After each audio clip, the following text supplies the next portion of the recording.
From secretly filming opposing team signals. There's no reason for this. It's not a mistake. He cheated. The Patriots are cheaters. They've been cheaters. They're always going to be cheaters. And using illegal substances. That's the worst. That's the worst thing.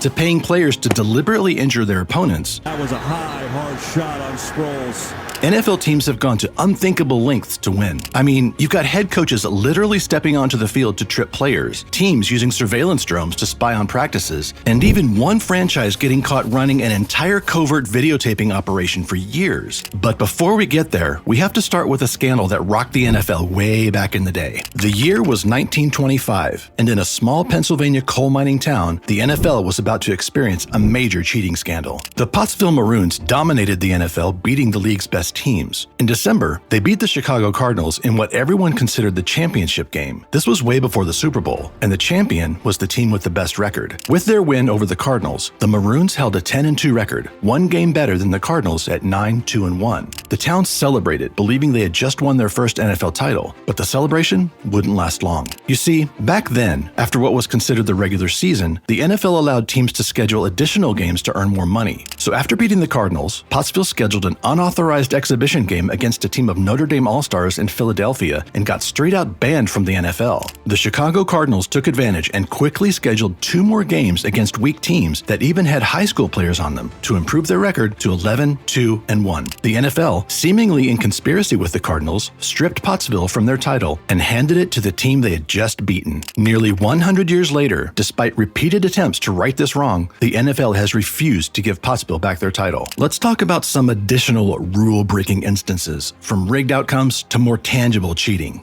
Tearaway jerseys were first used in 1959 by the Texas Longhorns college football team. What are tearaway jerseys? Simply put, they are jerseys made up of fragile cloth, so that when opponents tried to bring the ball carrier down by pulling the jersey, it just tore away, and the defender was left with a handful of cloth and a missed tackle. By 1971, with the game of the century between powerhouses Nebraska and Oklahoma, the tearaway jerseys had become a full-blown trend, and they would become popularized in the NFL by a certain player in that game. Cleveland Browns halfback Greg Pruitt would make the tearaway jersey famous in the NFL, using the advantage to produce almost 4 straight 1,000-yard seasons. The NFL banned tearaway jerseys in 1979, but by that time, various NFL players, not just Greg Pruitt, had enjoyed years of pretty substantial advantage. Up until this point, cheating in the league had been relatively mild, but with the Raiders in the late 60s up until the late 80s, this would quickly come to change.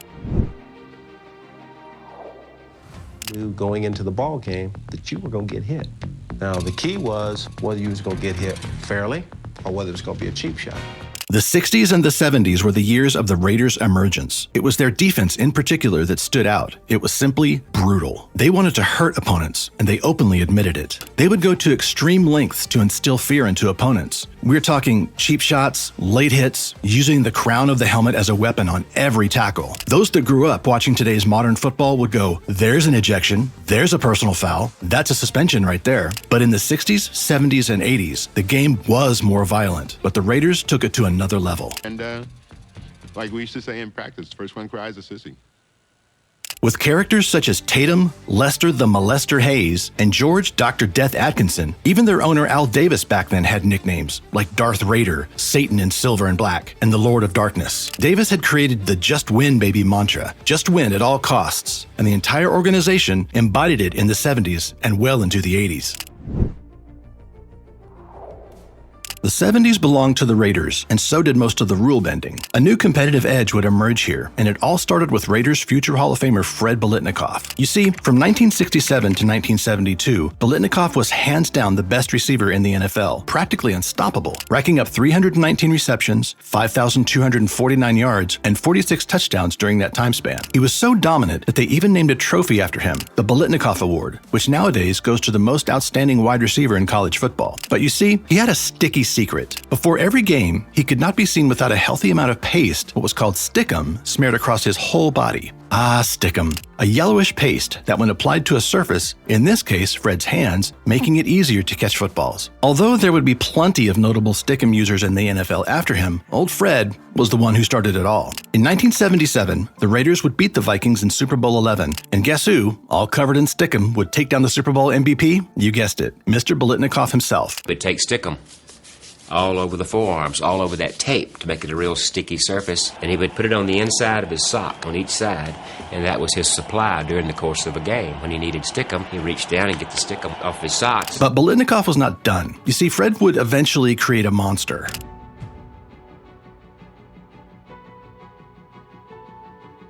In 1977, the very same championship year, there was a rookie DB named Lester Hayes, a regular guy just hoping to make the team. And during the first preseason game, Biletnikoff casually passed by Hayes and rubbed a sticky substance on his fingers, leaving him with the words, "Try this, rookie," and just walked off. And just like that, the torch had been passed. Although stickum had been gaining popularity at this point, with players using a little on their hands. Old Lester didn't just put it on his hands. He absolutely lathered his entire body in the substance ahead of every game. The guy they would give the outrageous nickname Lester the Molester took it so far as opposing players would literally stick to his uniform when they tried to block him. This was the ultimate equalizer for a defensive back. When most players struggled to secure interceptions, Hayes could steal passes with barely any effort. In 1980, he used his sticky advantage to set a modern-era single-season record with 13 interceptions, second most all-time behind Night Train Lane in 1952, and take home the Defensive Player of the Year. But the NFL had seen enough. They created a rule specifically banning adhesive and slippery substances from the game. The impact was dramatic. In his first 4 seasons using stickum, Hayes grabbed 25 interceptions. In the 6 seasons after the ban, just 14. His stats were so inflated by the substance that his entire legacy came into question. Hayes may have played within the rules at the time, but he pushed those rules so far that the NFL had no choice but to change them. As we approached the 80s, it was not only the Raiders that would turn to illegal substances.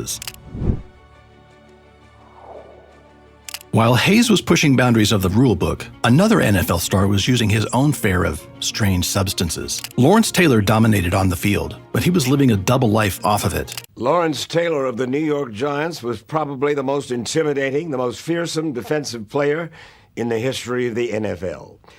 But after he left football, cocaine simply took over his life. The Giants linebacker started using cocaine as early as his second year in the league. Some would argue that cocaine use itself was one of the biggest reasons he played so well, and was so frightening to face. The drug itself supposedly causes high alertness and an increased sense of confidence, now classified by the World Anti-Doping Agency as a S6 stimulant and is prohibited to use when competing in sports. Taylor supposedly spent thousands of dollars per day on the substance. If you had any doubts that cocaine wasn't performance enhancing, just take a look at what Packers' Chester Markall did while being high as a kite. A 35-yard attempt by Chester Markall with David Beverly holding.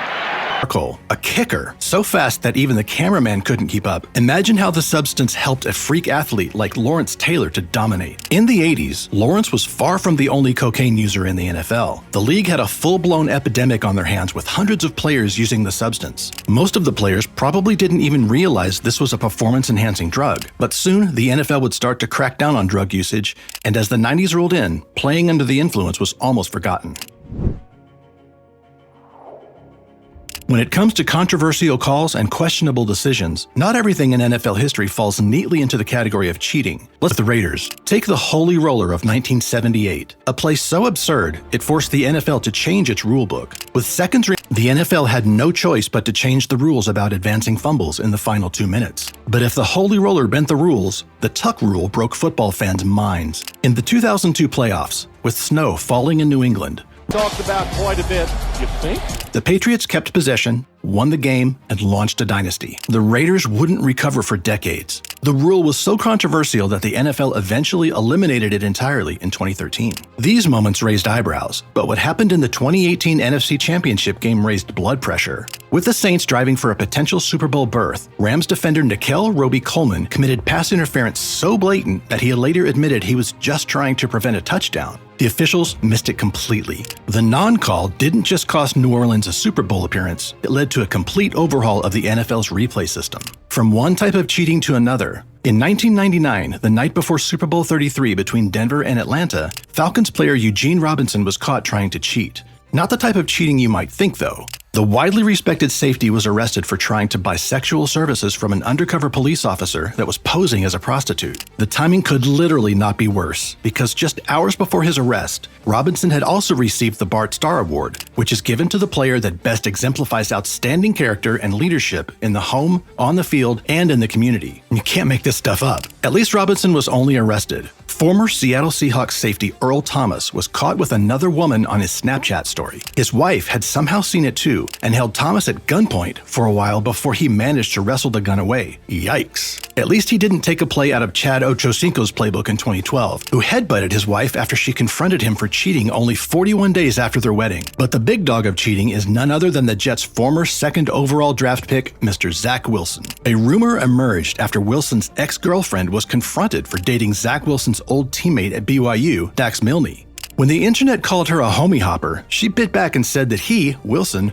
was sleeping with his mom's best friend. That's the real homie hopper. The internet set the rumor on fire, as Wilson did not confirm, nor did he deny what had really happened between him and the older woman, which just added more fuel to the fire. Another viral moment, including cheating, was during Super Bowl 55 between the Chiefs and the Bucs down in Tampa in 2021. Yuri Andrade, 31, a Florida man, would charge the field wearing a pink Borat-style mankini, gracefully streaking across the Raymond James Stadium turf before he was tackled by security down on the 1-yard line. Some say this was the closest the Chiefs came to the end zone that day. After the game, it became public that someone had placed a $50,000 prop bet on someone actually streaking during the game and had $375,000 to collect. Apparently, the bettor was the streaker himself. Andrade had taken the matter into his own hands and made good money doing so. Now that's some cheating we can get behind. Supposedly, the betting company refused to pay out the sum, as Andrade had hinted that this was all an elaborate plan. He just couldn't keep it to himself now, could he? But they are part of the NFL's history of, let's say, bending the rules. Now, let's get back to our timeline of real cheating. From drug scandals to fixed games, or at least that's what Seattle fans would tell you about Super Bowl 40. The 2006 championship game between the Seahawks and the Steelers was so poorly officiated that the head referee later admitted he blew it. Bill Levy, the man in charge that day, would eventually confess that he kicked several calls that directly impacted the outcome. The Seahawks outplayed the Steelers in nearly every aspect of the game, but questionable penalty after questionable penalty kept Pittsburgh's drives alive while killing Seattle's momentum. The most egregious call? A phantom holding penalty that erased a Seahawks touchdown. When the dust settled, Pittsburgh celebrated their 5th Super Bowl victory, but everyone who watched knew something wasn't right. Years later, Levy's confession rocked the NFL world. While he never said the game was deliberately fixed, his admission that he impacted the game with bad calls added fuel to the conspiracy theories. For Steelers fans, the controversy cast a shadow over what should have been a celebrated victory. For Seattle fans, it was the confirmation of what they'd known all along. They were robbed of their first Super Bowl win. For decades, performance-enhancing drugs, also known as PEDs, have been hanging over the league. From steroids to human growth hormone, players were willing to risk their health and their careers for any competitive advantage they could find. But the NFL didn't even start testing for steroids until 1987, and players quickly found new ways to cheat the system. In 2006, Chargers linebacker Sean Merriman tested positive, leading to the Merriman Rule that banned players who failed PED tests from the Pro Bowl. But there were more things circulating than steroids: Adderall, Toradol, painkillers, all of which are still legal. But no PED scandal rocked the NFL quite like the 2015 Al Jazeera investigation into Peyton Manning. The report claimed that Manning's wife had received shipments of human growth hormone, or HGH in short, from an anti-aging clinic while Manning was recovering from neck surgery. The substance was banned by the NFL and would have resulted in a massive suspension if confirmed. Manning vehemently denied the allegations, but the story followed him into retirement. While the NFL claimed they couldn't find credible evidence of HGH use, questions lingered about one of the league's most celebrated players. The most frustrating part for the NFL? Despite decades of testing and millions spent on anti-doping programs, they seem to always be one step behind. Players found new designer drugs, masking agents, and ways to beat the system. From Hall of Famers to practice squad players, the temptation to use PEDs remained a constant shadow over the sport. But if you want to talk shadows, it's hard to beat the next category of cheating we've got to talk about. What the New England Patriots had been doing for years was a full-blown espionage thriller. Since 2000, Bill Belichick's Patriots hadn't just been filming opposing teams, they created an entire covert surveillance program that would make the CIA blush. For 7 years, the Patriots recorded opposing teams' defensive signals during games, building a massive library of footage that gave them an unprecedented advantage. They even had staff members wearing team credentials, posing as NFL broadcasting crews, setting up secret filming locations throughout stadiums. The operation was so sophisticated that they had a detailed system for matching signals to plays, allowing them to decode opposing team strategies in real time. The scheme finally unraveled in 2007 when they were caught filming the New York Jets' defensive signals from an unauthorized location. The NFL's investigation revealed the true scope of the operation, and the punishment was unprecedented. Belichick was fined $500,000, the maximum allowed and the largest fine ever levied against a coach in NFL history. The Patriots were fined an additional $250,000 and stripped of their first-round draft pick. But the most shocking part? This wasn't just about one game or one season. Former Patriots employees revealed that they had filmed the defensive signals of division opponents at least 40 times over a 7-year period. The Patriots dynasty, which included 3 Super Bowl victories during this span, was suddenly cast in a different light. While they couldn't take away the championships, the scandal permanently stained one of the greatest runs in NFL history. In 2010, the Denver Broncos turned their video department into a covert operation, bringing Hollywood-style espionage to the NFL. Just before their international game against the 49ers at London's Wembley Stadium, they decided to add a little cloak and dagger to their game plan. The man behind the camera was Steve Scarnecchia, the Broncos' director of video operations, and shockingly, a former New England Patriots employee. He secretly filmed San Francisco's walkthrough practice, capturing their plays and formations. When he offered to show the footage to head coach Josh McDaniels, also an ex-New England Patriot, McDaniels claimed he responded, "No, I'm not doing that," but the damage was done. The NFL investigation revealed the truth, fining McDaniels $50,000 for not reporting the incident immediately. Scarnecchia was fired and found himself effectively blacklisted from the NFL. Despite being in the 21st century, we move on from technology-backed cheating to the good old-fashioned stuff. When the Jets hosted the Dolphins on December 12, 2010, their strength coach, Sal Alosi, had inactive players construct a now infamous wall on the sideline to prevent any Dolphins from going out of bounds on punt returns. Alosi would take it one step further, though, sticking his knee out and tripping cornerback Nolan Carroll, the Dolphins' returner. Carroll was unhurt, but after a huge outcry, Alosi was suspended from the team and then resigned. Something similar would not happen again until 2013. Steelers head coach Mike Tomlin accidentally found himself on the field during one of the biggest plays of the 2013 season. In a crucial game against the Ravens, Tomlin claimed he was simply watching the return on the stadium's Jumbotron and lost track of where he was standing. But the video told a different story, showing him NFL didn't buy the excuse either, slapping Tomlin with a $100,000 fine. While the Ravens still won the game, the incident went down as one of the most...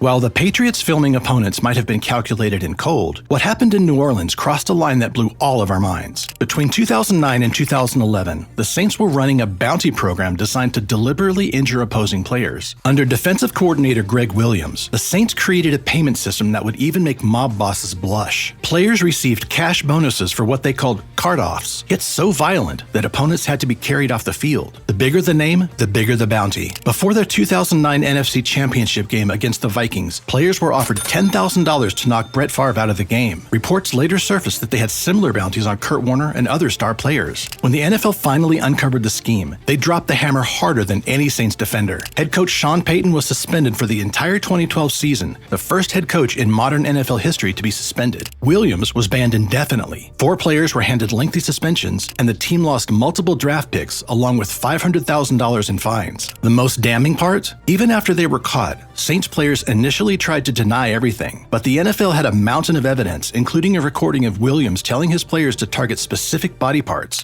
Kill the head, the body will die. The audio exposed the brutal reality of what was happening in New Orleans. The scandal rocked the NFL to its core and forced the league to confront its violence problem head-on. The Saints' Super Bowl victory in 2009 was forever tainted, and the bounty scandal became a turning point in how the league approached player safety. Okay, now we've got to go from bounty hunting to, let's just say, other creative ways to stop explosive offenses, because the Giants took bending the rules to a whole new level in 2011. Their solution to facing fast-paced offenses? Simply have their players drop like flies. In a Week 2 matchup against the St. Louis Rams, the Giants put on a performance worthy of Broadway. As the Rams were driving inside the 10-yard line using their no-huddle offense, 2 Giants defenders suddenly collapsed in perfect synchronization. Linebacker Joaquin Williams hit the turf first, followed immediately by defensive back Deion Grant. Neither player had been touched on the previous play, but both were suddenly struck with a mysterious, simultaneous injury. The act was so obvious that Rams players were screaming at the officials. Former Giants linebacker Brian Keel even exposed the scheme, revealing that defensive coordinator Kerry Fuel actually coached these fake injuries. While the NFL responded with a memo threatening fines and suspensions for faking injuries, the damage was done. The Giants had found a loophole in the rulebook, and they weren't afraid to exploit it, even if it meant turning football into theater.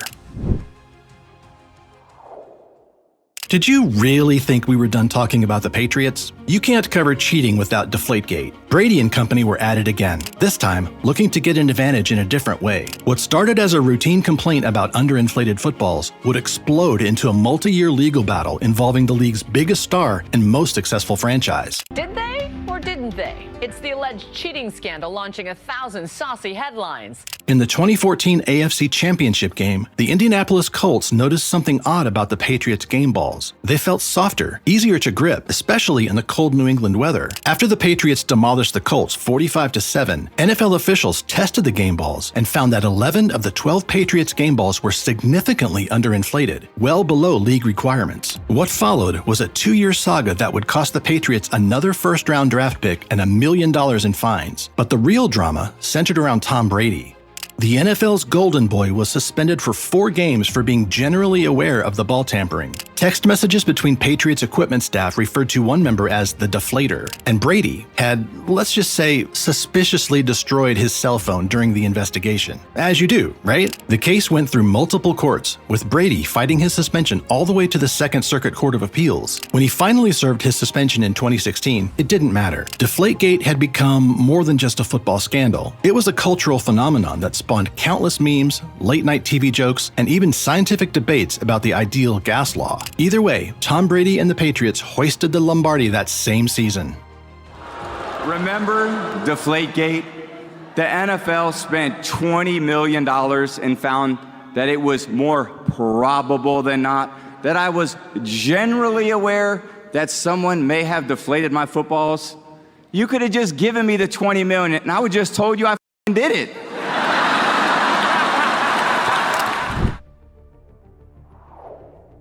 If the Giants in 2011 turned football into theater, the Atlanta Falcons turned their stadium into a rock concert, illegally. While New York was faking injuries on the field, Atlanta was creating fake excitement in the stands. For 2 full seasons, the Falcons pumped artificial crowd noise through their stadium speakers during opposing teams' offensive possessions, giving their defense an unfair advantage. The team's director of event marketing, Roddy White, not the player, orchestrated a systematic operation to blast fake crowd noise when the opponents had the ball. The scheme was so blatant that even Peyton Manning called it out, along with similar accusations against the Minnesota Vikings' old Metrodome. But in 2024, Peyton got called out on funny business he might have been involved in back in the day. NFL finally caught wind of the Atlanta operation and dropped the hammer. The Falcons were fined $350,000 and stripped of a 5th-round draft pick. But the biggest punishment hit team president Rich McKay, who was suspended from the NFL Competition Committee for at least 3 months. A major blow, considering he was one of the league's most influential executives. I guess manufacturing home field advantage came with a steep price tag. From that first championship controversy in Pottsville to the Patriots' sophisticated spying operation, NFL teams have always pushed the boundaries between winning and cheating. But as the stakes got higher, so did the schemes. What started with sticky uniforms and fumbled footballs evolved into surveillance programs and bounties on players' heads. In a league where billions of dollars and legacy-defining moments hang in the balance, teams, players, and even fans will seemingly do anything to gain an edge. The only question is, what will they think of next?